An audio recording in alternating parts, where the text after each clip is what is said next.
Is the public spending the real problem of the USA economy? What's your view? The real problem of the US economy is too much debt. Now, it has been correcting on the household side. They have been shrinking their debt levels for about 3 years. They have stopped doing that now. And now, of course, it's moving to the next topic on the agenda, which is bringing the public debt under control. I think what is important in that respect is that there is sufficient a reduction in expenditures. Why? Because from an investment perspective, these types of fiscal consolidations are more appreciated by investors. You have a more positive financial market reaction, equity market reaction, and so on. The other point which is important to keep in mind, however, is that it's a fine line you need to walk, because if you're too aggressive, you bring the economy on the edge of a recession, and that we have to avoid at all costs, because there's simply no room left anymore to fight such an environment, to fight against a recession risk. China's hard landing is already concluded. What's your view about China and in general about all Asian economies?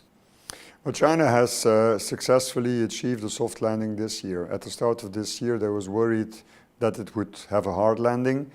It turned out to be a soft landing. And also the most recent data flow showed that the economy is in an early phase of a gentle recovery.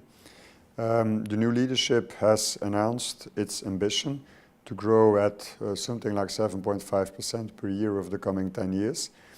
This is at the same time comforting, but that is also a new element in the sense that it will mean slower growth in the longer run than we had been used to in the previous 10 years. I think you still have a number of worries about China amongst international investors, which relate to a feeling of not really knowing what's going on. One of the topics which is quite often referred to is the property market, although even the property market has been brought under control and is now recovering nicely.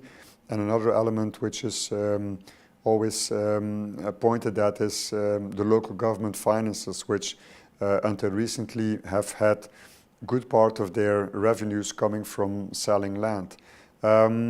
What is important is that the new leadership has now made it clear that when it wants to continue at a pace which is decent yet can be controlled, and secondly also wants to make sure that the benefits of economic growth are spread more broadly towards a broader population base, which also will mean more investments, for instance, on the infrastructure side or social housing side and these things. What are the new emerging markets and where do you prefer to invest in 2013? Well, when you're looking at the emerging markets, there's always a kind of a quest for a new frontier. People refer to frontier market. Typically they do that when the traditional emerging markets have had a spectacular run.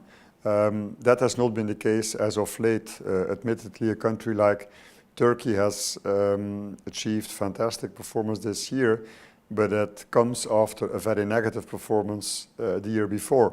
So that means that when you look at the larger emerging markets, the more traditional ones, they still have good upside potential.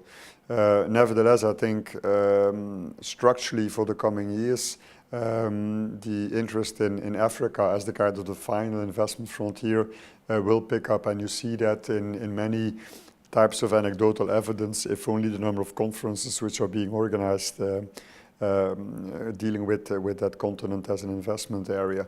I think for the emerging markets as a whole, where do we see opportunities in 2013?